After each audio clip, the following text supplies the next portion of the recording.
STV நேயர்கள் அனைவருக்கும் வணக்கம். நாடாளுமன்ற தேர்தல் நெருங்க களம் ரொம்பவே சூடு பிடிச்சிட்டு இருக்குன்னு தாங்க சொல்லணும். களத்துல பாத்தீங்கன்னா ஆளுங்கட்சி தலைவர்கள் ஒரு கருத்தை சொல்றாங்க, அதுக்கு எதிர்கட்சி தலைவரான பிஜேபியா இருக்கட்டும், ஏடிஎம்கேவா இருக்கட்டும், அவங்க கட்சி தலைவர்களான அண்ணாமலையா இருக்கட்டும், எடப்பாடியா இருக்கட்டும், அவங்க பாத்தீங்கன்னா பதில் கருத்துக்கள் சொல்லிட்டு இருக்காங்க. இவங்க கூறின கருத்துக்கு ஸ்டாலினா இருக்கட்டும், உதயநிதி ஸ்டாலின் இருக்கட்டும் பதில் கருத்துக்கள் சொல்லிட்டு இருக்காங்க. இப்படியான ஒரு கருத்து வேறுபாடுகள் அவங்க சொல்றதுக்கு இவங்க எதிர்வினை ஆட்டுறாங்க. இப்படி நாளுக்கு நாள் ஒரு அரசியல் களம் சூடாவே நடந்துட்டு தான் இருக்குன்னு சொல்லுவோம். இதுல முக்கியமா நம்ம பார்க்க வேண்டிய விஷயம் என்னன்னா, எடப்பாடி அவர்கள் கூறுற கருத்துக்கள் தான் பாத்தீங்கன்னா ரொம்ப முக்கியமா பார்க்கப்படுது. என்ன ரீசன்னா, எடப்பாடி ஏஜுக்கு அவர் பாத்தீங்கன்னா உதயநிதி ஸ்டாலினோட சண்டைக்கு மல்லு கட்டிட்டு இருக்காரு தான் சொல்லணும். ஏன்னா பாத்தீங்கன்னா எடப்பாடி ஒரு கருத்து சொல்றாரு, அதை உதயநிதி ஸ்டாலின் கிண்டல் பண்ணி சொல்றாரு. உதயநிதி ஸ்டாலின் சொல்றதுக்கு பாத்தீங்கன்னா இவர் பதில் சொல்றாரு. இதே பாத்தீங்கன்னா சமூக வலைதளங்கள் ரொம்ப ட்ரெண்டிங்காக போயிட்டு இருக்குங்க. நேற்று நடந்த ஒரு மதுராந்தகம் ஏரியாவில் நடந்த வேட்பாளர் அறிமுக கூட்டத்தில் கூட எடப்பாடி அவர்கள் பாத்தீங்கன்னா சுவாரஸ்யமா பேசியிருக்காருங்க. அவர் ஒவ்வொரு நாளும் எடப்பாடி அவர்கள் பொதுக்கூட்டத்தில் பேசும்போது ஏதாவது ஒரு படத்தை பாத்தீங்கன்னா எக்ஸாம்பிளா சொல்றாரு. மதுரையில் நடந்த வேட்பாளர் அறிமுக கூட்டத்தில் பாத்தீங்கன்னா 23 புள்ளி ஏசியை பாத்தீங்கன்னா எக்ஸாம்பிளா சொல்லி ஸ்டாலின் அவர்கள் ஒரு கிண்டல் கேலியா சொல்லியிருந்தாரு. தொண்டர்கள் எல்லாம் கலகலன்னு சிரிச்சிட்டு இருந்தாங்க. நேற்று நடந்த மதுராந்தகம் ஏரியாவில் நடந்த வேட்பாளர் அறிமுக கூட்டத்தில் பாத்தீங்கன்னா சதுரங்க வேட்டை படத்தை பாத்தீங்கன்னா ஒரு எக்ஸாம்பிளா சொல்லி கூட்டுறவுல பாத்தீங்கன்னா நகை அடகு வச்சா தள்ளுபடி பண்றோம் அப்படின்னு சொல்லி டிஎம்கே சொன்ன அந்த அவங்க அறிவிப்பு பாத்தீங்கன்னா ஒளி ஆயிடுச்சு அப்படின்னு சொல்லி நல்லாவே விமர்சனம் பண்ணியிருந்தார். எடப்பாடி அவர்கள் நேற்று மதுராந்தகத்தில் பேசின முழு வீடியோ தொகுப்பை பாத்தீங்கன்னா நம்மளுடைய எஸ்டிவி பாத்தீங்கன்னா தொகுத்து வழங்கிட்டு இருக்கோம். தொடர்ந்து எஸ்டிவியோட இருந்துருங்க. உதயநிதிக்கு அடுத்தது இன்பநிதி வருவாராம், அவரையும் நாங்க ஏற்றுக்கொள்வோம் என்று மனசாட்சி இல்லாம பேசுகின்ற மூத்த தலைவர் இருக்கின்றார்கள். எல்லாம் அடிமை மாறி இருந்துட்டு இருக்காங்க இந்த கட்சியில. ஆனா அண்ணா திமுகவில் தான் சுதந்திரமாக ஜனநாயகம் எப்படி இயங்குகின்ற ஒரே கட்சி அண்ணா திமுக கட்சி தான். இந்தியாவிலேயே இன்றைக்கு ஜனநாயக முறைப்படி அரசியல் செய்கின்ற ஒரே கட்சி அண்ணா திமுக கட்சி. அண்ணா திமுக கட்சியில 2 கோடிக்கு மேற்பட்ட தொண்டர்கள் இருக்கின்ற கட்சி, இளைஞர்கள் நிறைந்த கட்சி, மகளிர் சகோதரிகள் நிறைந்த கட்சி, எல்லாவற்றுக்கும் மேலாக உழைப்பாளிகள் நிறைந்த கட்சி அண்ணா திமுக கட்சி. இந்த கட்சியை பார்த்து திரு ஸ்டாலின் பேசுகிறார். அண்ணா திமுக 10 ஆண்டு காலத்திலே என்ன செய்தது என்று. அண்ணா திமுக அரசு 10 ஆண்டு காலத்திலே நாட்டு மக்களுக்கு என்ன செய்தது, நாட்டை குட்டிச்சவராக்கி விட்டார் என்று வாய் கூசாமல் பேசுகின்ற முதலமைச்சர் அவர்களுக்கு நான் இந்த நேரத்தில் பதில் சொல்றேன். இந்த மாவட்டம் ஏரிகள் நிறைந்த மாவட்டம், ஏரிகள் நிறைந்த மாவட்டம், வேளாண் பெருமக்கள் நிறைந்த மாவட்டம், விவசாயி தொழிலாளர்கள் நிறைந்த மாவட்டம். இந்த மாவட்டத்தில் இருக்கின்ற மக்களுக்கு நீர் முக்கியம். மனிதனுக்கு உயிர் எப்படியோ அதுபோல விவசாயிக்கு நீர் முக்கியம். அந்த நீரை முழுமையாக வேளாண் பெருமக்களுக்கு கொடுக்க வேண்டும் என்பதற்காக அம்மாவுடைய அரசு அற்புதமான திட்டத்தை நான் முதலமைச்சர் இருக்கின்ற பொழுது கொண்டு வந்தேன். குடிமராமத்து திட்டம். முதலாக மணிமங்கலம் ஏரியை நானே நேரடியாக குடிமராமத்து திட்டத்தை அனைத்து கழக நிர்வாகிகள், தொண்டர்கள், பொதுமக்கள், விவசாயிகள் முன்னிலையிலே துவக்கி வைத்தேன். கிட்டத்தட்ட பொதுப்பணி துறையின் கீழ் இருக்கின்ற 14,000 ஏரிகளில் 8,000 ஏரிகள் தூர்வாரப்பட்டன. இன்றைக்கு உள்ளாட்சி துறையின் கீழ் வருகின்ற 26 ஏரி குட்டைகள் முழுவதும் தூர்வாரப்பட்டன. முழுக்க விவசாயிகளுடைய பங்களிப்போடு இந்த திட்டத்தை நாங்கள் நடைமுறைப்படுத்தினோம். இந்த திட்டத்திற்கு மட்டும் சுமார் 1200 கோடி நிதி ஒதுக்கீடு செய்யப்பட்டது. இதில் அள்ளப்படுகின்ற அந்த ஏரியில் அள்ளப்படுகிற வண்டல் மண் விவசாயிகளுடைய நிலங்களுக்கு இயற்கை உரமாக பயன்படுத்தினார்கள். இதனால் ஒன்று ஏரி ஆழமாகியது, மற்றொன்று விவசாய நிலங்கள் பண்படுத்தப்பட்டு இயற்கை உரமாக வண்டல் மண் பயன்படுத்தி அதிகமான விளைச்சலை விவசாயிகளுக்கு கொடுத்தோம். திரு ஸ்டாலின் அவர்களே, விவசாயத்தை பத்தி உங்களுக்கு தெரியாது. விவசாயத்தை பத்தி ஸ்டாலினுக்கு தெரியுமா? எங்க ஊருக்கு அவர் ஊரா நமக்கு நாம திட்டம் என்ற ஒரு திட்டத்தை சொல்லி ஊரா வந்தார். அப்ப சேலம் மாவட்டம் கெங்கவெளிக்கு வந்தார். அந்த கெங்கவெளியில நடு கரும்பு காட்டுல அதெல்லாம் வெட்டி காங்கிரீட் ரோடு போட்டு அதுல நடந்து பேண்ட் ஷூ போட்டு ஏரோட்ல நவீன விவசாயி. இப்படிப்பட்ட விவசாயிக்கு விவசாயத்தை பத்தி என்ன தெரியும்? நான் திருவாரூர் மாவட்டத்துக்கு போனேன். அங்க நம்முடைய அமைச்சர் பெருமக்கள் அங்க வழியில போயிட்டு இருக்கும்போது பெண்கள்லாம் நாட்டு நட்டுட்டு இருந்தாங்க. நான் அந்த பெண்களை பார்த்து எப்படி நாடு இருக்கிறது, அதிமுக அரசாங்கம் எப்படி செயல்படுகிறது என்ற விவரத்தை விசாரிக்க போனேன். அப்ப பெண்களோட பேசிட்டு இருக்கும்போது, நீங்க நாட்டை பத்தி தெரியுமா, எனக்கு விவசாயத்தை பத்தி தெரியுமா, நாங்க நல்லா தெரியும், நான் உங்களோட பயிர் நடுறேன்னு பயிர் நட்டு காட்டினேன். அதே மாதிரி திரு ஸ்டாலினும் தானும் பயிர் நட வேணும்னு நம்ம காஞ்சிபுரம் மாவட்டம் தான் நினைக்கிறேன், வரப்புல போயிட்டு இருக்கும்போது வலிக்கு விழுந்துட்டார்.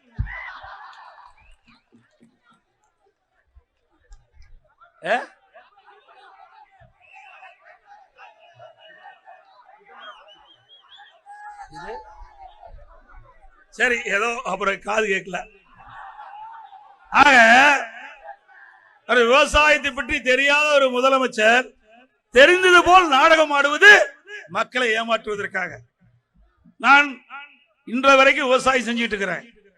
இரவென்றும் பகலென்றும் பாராமல் வெயிலையும் மழையும் பொருட்படுத்தாமல் ரத்தத்தை வியர்வையாக சிந்தி உழைக்கின்றவன் விவசாயி, விவசாயி தொழிலாளி. எத்தனையோ தொழில் செய்யலாம், ஆனா விவசாயம், விவசாய தொழிலாளி தான் கடினமான உழைப்பின் மூலமாக உணவு, நாட்டு மக்களுக்கு உணவு கொடுக்கின்றவர் விவசாயி, விவசாய தொழிலாளி. அப்படிப்பட்ட விவசாயம் செழித்து வளர வேண்டும், அப்பொழுதுதான் நாடு சிறக்கும். அப்படி நாங்க அற்புதமான ஆட்சி கொடுத்தோம். இன்றைக்கு என்ன நிலைமை, சரியான விளைச்சல் இல்லாத காரணத்தினால விலைவாசி உயர்ந்துட்டது. ஒரு கிலோ அரிசி 15 ரூபா உயர்ந்து விட்டது. ஒரு கிலோ அரிசி 15 ரூபா உயர்ந்துட்டதுங்க. மளிகை சாமான 40% உயர்ந்துட்டது. ஸ்டாலினுக்கு தெரியுமா? ஸ்டாலின் அவர்களே, அன்றாட வேலைக்கு சென்றால் தான் அடுப்பு எரியும் என்று அடித்தட்டிலே வாழ்கின்ற மக்களை போய் சந்தித்து பாருங்கள், உங்களுடைய ஆட்சியுடைய லட்சணம் தெரியும். அனைத்து இந்திய அண்ணா திராவிட முன்னேற்ற கழக ஆட்சி 2020 கொரோனா வந்த காலம், அந்த காலகட்டத்தில் கூட வேலைக்கு போக முடியல, வருமானம் கிடையாது. அந்த காலகட்டத்தில் கூட விலைவாசி உயராமல் பார்த்து கொண்ட அரசாங்கம் அதிமுக அரசாங்கம். ஸ்டாலின் அவர்களே, விலையில்லா சக்கரை, எண்ணெய் எல்லாம் கொடுத்த ஒரே அரசாங்கம் அதிமுக அரசாங்கம். அது மட்டும் இல்ல, 1000 ரூபாய் ரேஷன் கார்டுக்கும் கொடுத்தோம்.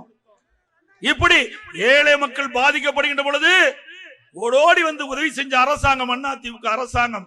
இந்த கட்சி கொடுத்து கொடுத்து சிவந்த கரத்திற்கு சொந்தக்காரர் பொன்மனச்செம்மல் புரட்சி தலைவர் உருவாக்கிய கட்சி, ஏழைகளுக்காக தோற்றுவித்த கட்சி.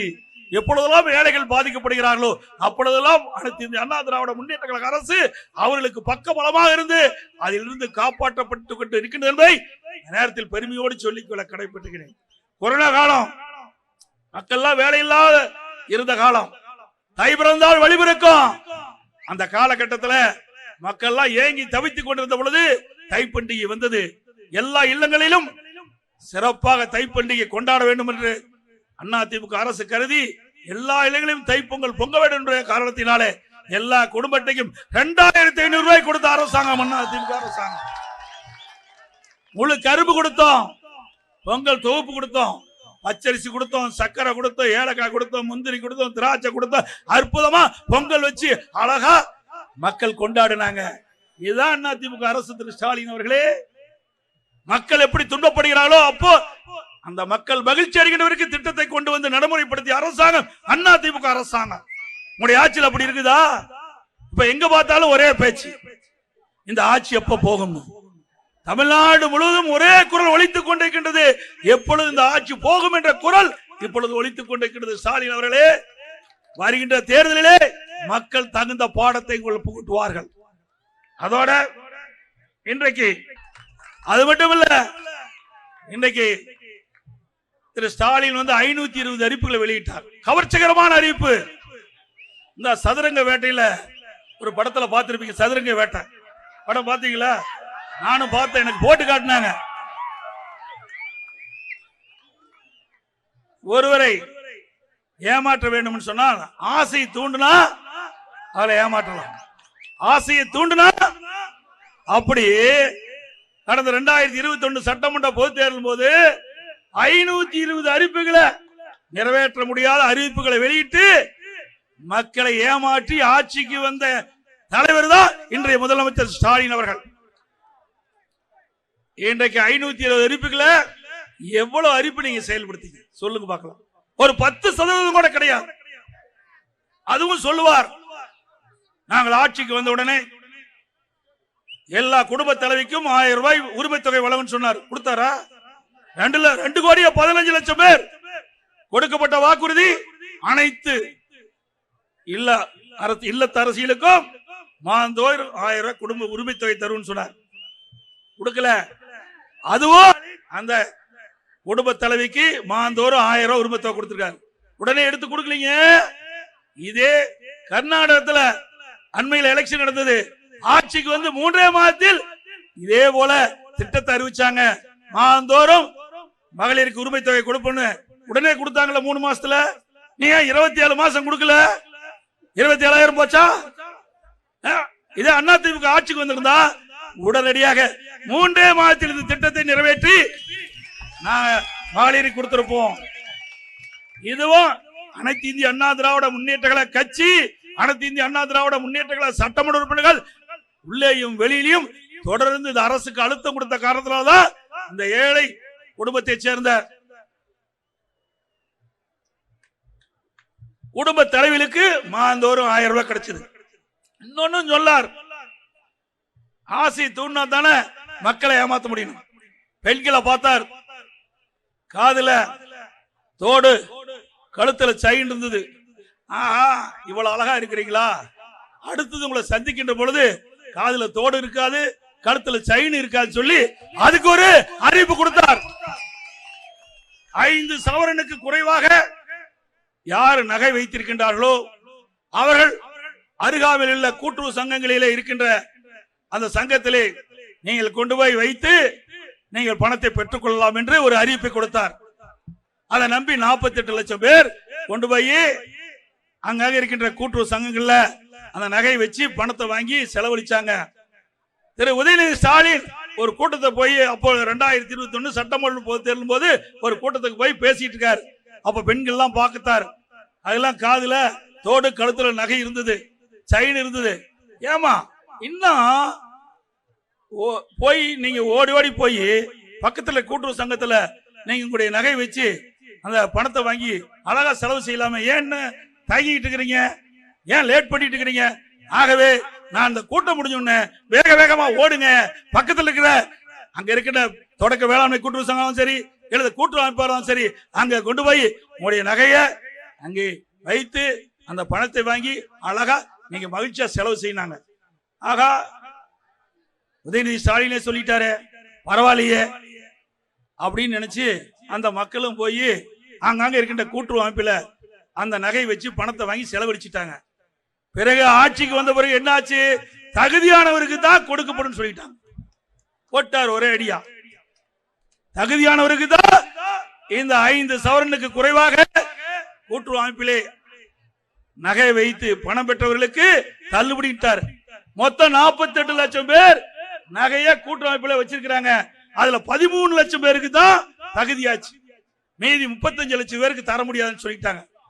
அது மட்டும் இல்ல, அந்த கூட்டுறவு அமைப்பில் இருக்கிற சங்கங்கள்லாம் உடனடியா கடிதம் போட்டாங்க, யாரெல்லாம் பணம் வாங்கலாம் 35 லட்சம் பேரும் திருப்பி கட்ட வேண்டும், வட்டியோட திருப்பி கட்டணும்னு சொல்லிட்டாங்க. பாவம், ஒழுங்கா காதுல அவர் தோடு இருந்தது, கழுத்துல நல்ல நகை இருந்தது. சில பேரு 5 சவரனுக்கு குறைவா தான் இருக்குது, அதை 2ஆ வெட்டு, 9 பவுன் 2ஆ வெட்டி 2 பேருக்கு மேல கொண்டு வச்சாங்க. ஸ்டாலின் பேச்ச, திரு ஸ்டாலின் உடைய அறிக்கையை நம்பி, உதயநிதி ஸ்டாலின் பேச்சை நம்பி கொண்டு போய் சொசைட்டில வச்சுட்டாங்க. இன்றைய நிலை பரிதாபமான நிலை. இன்றைக்கு கூட்டுறவு அமைப்பு நீங்க வாங்கிய தேர்தலிருந்து இன்று வரைக்கும் நீங்க வட்டி கட்ட வேணும், அப்பதான் உங்க நகை திருப்பி தர முடியும்னு 35 லட்சம் பேரை ஏமாற்றிய கட்சி திமுக கட்சி. அதே போல கிராமத்திலிருந்து நகர வரை ஏழை எளிய குடும்பத்தில் இருக்கின்ற முதியோர் உதவித்தொகை வேண்டும் என்று சென்றடமெல்லாம் கேட்டாங்க. எங்களுடைய சட்டமன்ற உறுப்பினர்களும் தெரிவிச்சாங்க, அமைச்சர்களும் தெரிவிச்சாங்க, பொதுமக்களும் தெரிவிச்சாங்க, நம்முடைய கட்சி நிர்வாகிகளும் தெரிவிச்சாங்க. ஏழைகள் நிறைந்த பகுதி, அந்த உழைக்கும் திறனற்ற முதியோர்களுக்கு மாதந்தோறும் 1000 ரூபாய் உதவித்தொகை கிடைப்பதற்கு வழிவகை செய்யும் என்று கேட்டீர்கள்.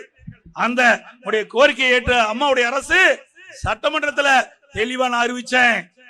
5 லட்சம் பேர் முதியோர்களுக்கு 5 லட்சம் முதியோர்களுக்கு சிறப்பு திட்டத்தின் மூலமாக அந்த தகுதியான முதியோர்களுக்கு முதியோர் உதவித்தொகை கொடுக்கப்படும் என்று அறிவிப்பை கொடுத்து 90% முதியோர்களுக்கு நாங்க முதியோர் உதவித்தொகை கொடுத்தோம். இது அதிமுக சாதனை. இவர்கள் ஆட்சிக்கு வந்த உடனே பல பேரை நிறுத்திட்டாங்க. பல பேருக்கு கொடுக்கப்பட்ட அந்த முதியோர் உதவித்தொகை நிறுத்திட்டாங்க. திரு ஸ்டாலின் அவர்களே, ஏழையின் வீட்டில் அடித்தால் நீங்கள் நிம்மதியாக வாழ முடியாது என்பதை நேரத்தில் எண்ணி பார்க்க வேண்டும். அவர்கள் ஏழைகள், உழைக்கும் திறனற்றவர்கள். அப்படிப்பட்ட முதியோர்களுக்கு அதிமுக ஆட்சியிலே கொடுக்கப்பட்ட அந்த முதியோர் உதவி தொகை நிறுத்துவது எந்த விதத்தில் நியாயம்?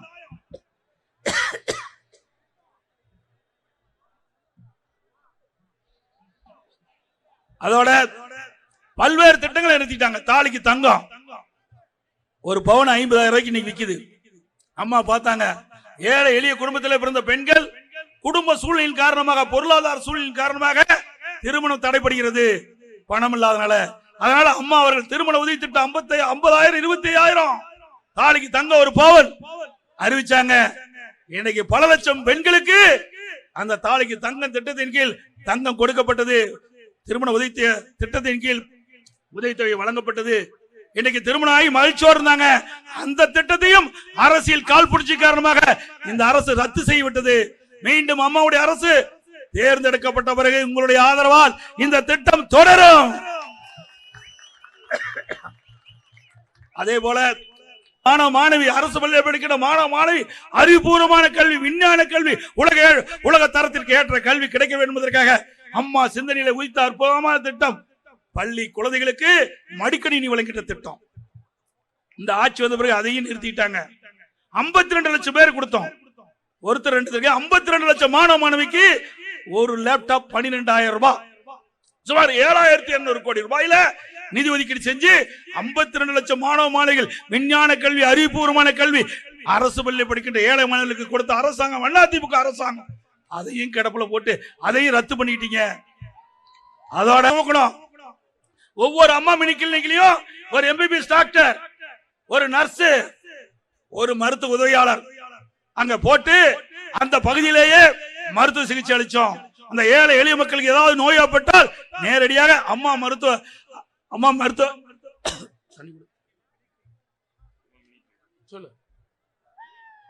நீங்க ஆட்சி மாற்றம் வரலாம், ஆனா ஏழைகள் பயன்படுகின்ற அந்த திட்டத்தை யார் நிறுத்தினாலும் அடுத்த தேர்தலிலே அதற்கு தகுந்த பதிலடியை நாட்டு மக்கள் கொடுப்பார்கள். இன்னைக்கு ஒவ்வொரு கிராமமா மருத்துவ முகாம் நடத்தணும். ஏன்னா கிராமத்திலிருந்து நகர வரை ஏழை மக்கள் நிறைந்த பகுதியில் மருத்துவ முகாம் நடத்தி அவர்களை பரிசோதனை செய்து அவர் உடலிலே என்ன நோய் இருக்குது கண்டறிந்து அதை குணப்படுத்தக்கூடிய சூழ்நிலையை உருவாக்கிய அரசாங்கம் அதிமுக அரசாங்கம். இன்னைக்கு வாய் பேசுகின்ற மனிதருக்கு மட்டும் இல்லைங்க, வாய் பேசாத கால்நடைகளுக்கும் ஒவ்வொரு கிராமமாக சென்று கால்நடை முகாம் நடத்தி ஏதாவது கால்நடைக்கு நோய்வாய்ப்பட்டால் உடனடியாக சிகிச்சை அளித்த அரசாங்கம் அதிமுக அரசாங்கம். திரு ஸ்டாலின் அவர்களே, இன்றைக்கு இந்தியாவிலே ஆசியாவிலே மிகப்பெரிய கால்நடை பூங்கா எங்கே? சேலம் மாவட்டம் கங்கவல்லி சட்டமன்ற தொகுதிக்கு உட்பட்ட தலைவாசல் கூட்டு ரோட்ல 1000 கோடியில அமைச்சு கொடுத்துக்கிறோம். அதை கூட திறக்க வக்கில்லாத அரசாங்கம் தான் இந்த விடியா திமுக அரசு. இன்னைக்கு விவசாயிகளுக்கு உபதொழிலா இருப்பது கால்நடை வளர்ப்பு. அந்த கால்நடை வளர்ப்பு சிறப்பாக இருக்க என்பதற்காக அங்கே மிகப்பெரிய கால்நடை பூங்காவை நான் உருவாக்கி கொடுத்தேன். அப்போலோ